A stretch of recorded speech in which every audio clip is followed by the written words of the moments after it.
en marge de la célébration de la 58e année depuis l'accession du Sénégal à l'indépendance, l'École nationale de police a célébré ses officiers ce mercredi 4 avril 2018 à l'École nationale de police et de formation permanente. Cérémonie de décoration qui s'est déroulée sous la présence effective du ministre de l'Intérieur Ali Ngouille Ndiaye, du directeur général de la police Oumar Mal, ainsi que de hauts officiers et personnalités de la police sénégalaise, tous venus rehausser la dite cérémonie. Par ailleurs, le directeur général de la police a profité de l'occasion pour communiquer sur la question relative à l'enlèvement suivi de meurtres d'enfants. Selon lui, les forces de l'ordre sont en train de tout mettre en œuvre pour contenir la situation. Le phénomène de rapt d'enfants a été un problème, sinon une psychose au sein de la population.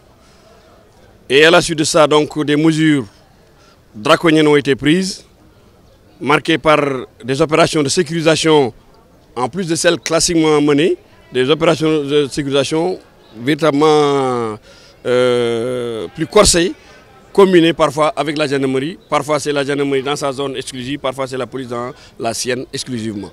Donc effectivement, c'est des opérations que nous menons aussi bien de jour que de nuit. Toutefois, il invite les populations à plus de sérénité et de tact, sans oublier d'appeler les parents à plus de vigilance. Le pas le plus important doit être mené par les parents à l'échelle basique, notamment au niveau du cercle familial.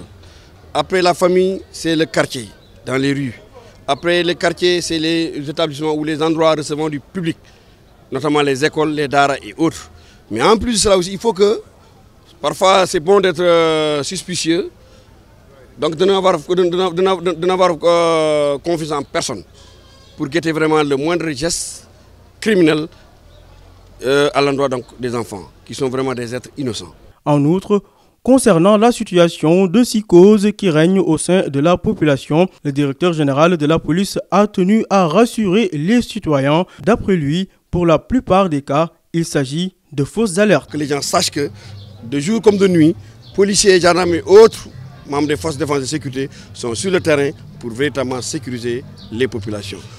Et en réalité, il y a plus de fausses alertes que de cas concrets.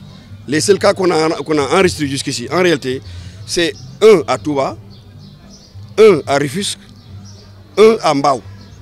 Tout le reste, c'est de fausses alertes. Il y a une task force qui a été mise sur pied pour faire face à ce phénomène-là. Mais je dis encore une fois, cette tâche, nous ne pourrons la réussir qu'avec la collaboration de la population.